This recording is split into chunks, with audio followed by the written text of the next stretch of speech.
Storm Ingunn battered large parts of Norway on January 31st, canceling ferries, closing roads, and damaging buildings.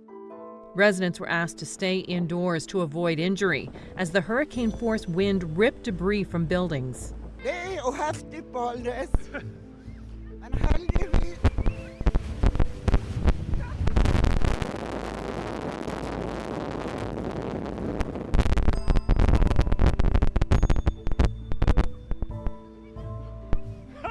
Det var litt av en vinterkule.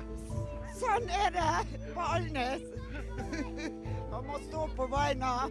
When asked about the winds, this reporter could be seen struggling against the 108 km/h gusts. Vinden var litt roligere tidligere I kveld på Frøya. Hvordan det nå der? Det I hvert fall ikke rolig. Det kan være helt sikker på. Vi kommet oss ned på kaia på Sistranda, og Ingunn har virkelig dratt til. A new Norwegian record for average wind speed was set in the overnight.